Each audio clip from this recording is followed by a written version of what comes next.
How about all of them? Is that an option? No? Well, welcome to WatchMojo.com, and today we'll be counting down our picks for the top 10 games that need to be on the Sega Genesis Mini.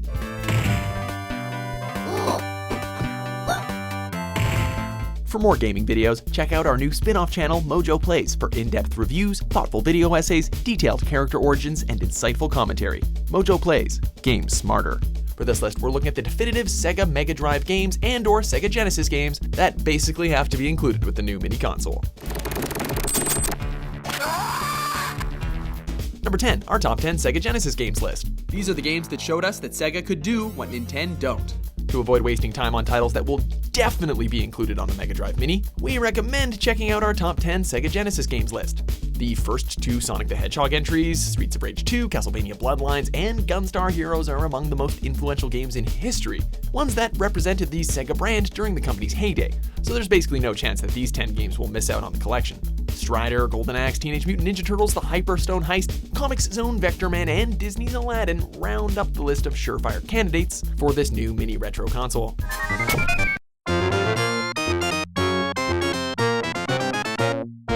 Number 9, Mortal Kombat.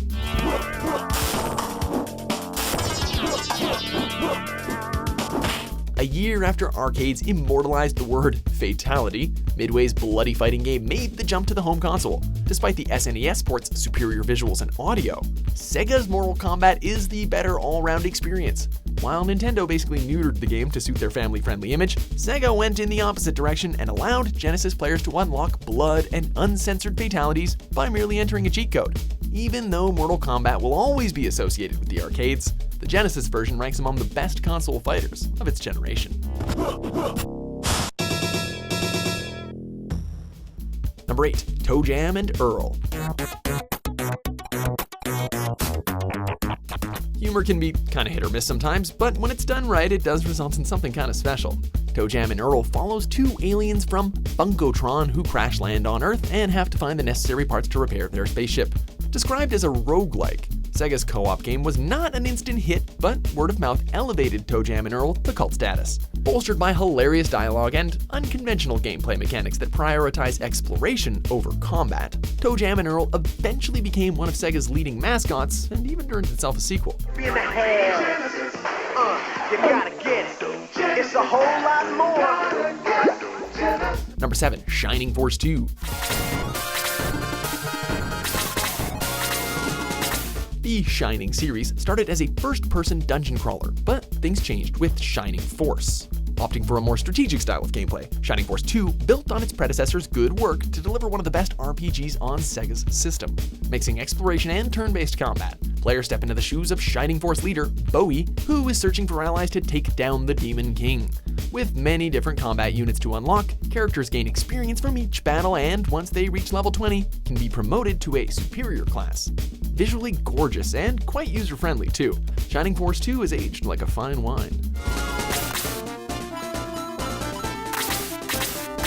Number 6, NBA Jam Tournament Edition. Head fake! Head fake! Rejected! Simplified does not always equal bad. Starting off as a popular arcade game, Midway's basketball series reduced matches to fast-paced 2-on-2 encounters, but maintained an element of strategy by allowing gamers to decide the optimum time to substitute players.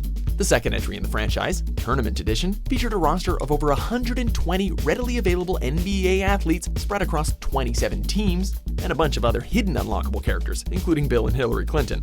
Whether scoring insane dunks or entering cheat codes for a quick power-up, back in the day, NBA Jam Tournament Edition was the ultimate sports game.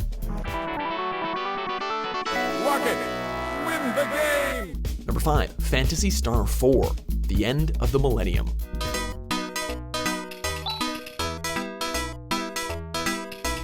As the final entry in the franchise, Sega's RPG series really went out with a bang. Initially met with just mixed reviews, Phantasy Star IV has only improved with age and is now considered one of the best RPGs ever made. Taking place 1,000 years after Phantasy Star II, players control a hunter named Chaz Ashley, who is tasked with keeping creatures known as biomonsters at bay. Besides exploring towns and interacting with NPCs, the turn-based combat allows up to 5 party members who can use a variety of techniques, skills, or combination attacks. Taking the best elements of its predecessors, Phantasy Star IV remains as charming as ever. Number 4. Earthworm Jim.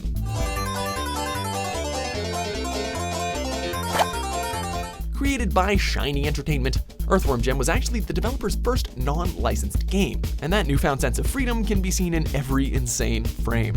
Generally classified as a run-and-gun side-scrolling platformer with many twists, Earthworm Jim pushed the envelope in terms of imaginative level design and fast-paced gameplay. Due to the use of a hand-drawn animation style, the two Mega Drive games still look impressive today, and honestly more people need to see how surreal Earthworm Jim really was. Groovy! Number 3. Contra Hardcore. As the only Contra game released on the Genesis/Mega Drive, in this case Konami went with quality rather than quantity. Hardcore was an improvement in nearly every way over the much-loved Contra 3 Alien Wars, expanding the roster of heroes from 2 to 4. Hardcore doubled the available weapon slots, added new moves like the slide, and increased the difficulty due to the ramped-up presence of boss fights. As always, those boss fights are epic and entertaining as hell, but Hardcore's branching paths remain the game's greatest achievement, allowing for multiple playthroughs and endings. Number 2. Sonic 3 and Knuckles. Released separately as Sonic the Hedgehog 3 and Sonic & Knuckles, the Genesis's lock-on technology combined the two games to create Sonic 3 and Knuckles. Individually, Sega's games received near universal support from critics, and the lock-on feature only enhanced this experience. Sticking close to the franchise's side-scrolling roots, Sonic 3 and Knuckles allows the titular characters, as well as Tails, to be used in every level, with the areas and bosses changing depending on the participant. The combined version also introduced 7 Super Emeralds that, once collected, transformed Sonic and Knuckles into their hyper forms.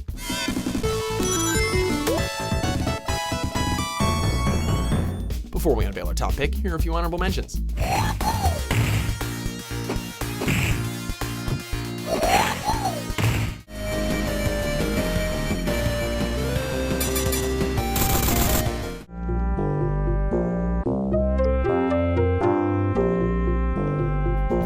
Number 1.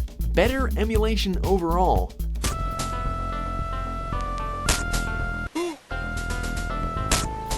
Nope, this isn't even a game. While we could fantasize all day about our dream Genesis lineup, if the equipment is lackluster, then the games are basically worthless. At Games is in charge of the Mega Drive Mini, and the company's track record unfortunately leaves something to be desired. Unlike Nintendo's mini retro consoles, the Mega Drive Mini is being emulated by a third party whose previous attempts were dragged down by a slew of problems, including a wonky D-pad and very bad audio. Hopefully, At Games finally gets it right, as this legendary console and its fans deserve the best of the best. Do you agree with our picks? Check out these other great clips from WatchMojo and subscribe for new videos every day.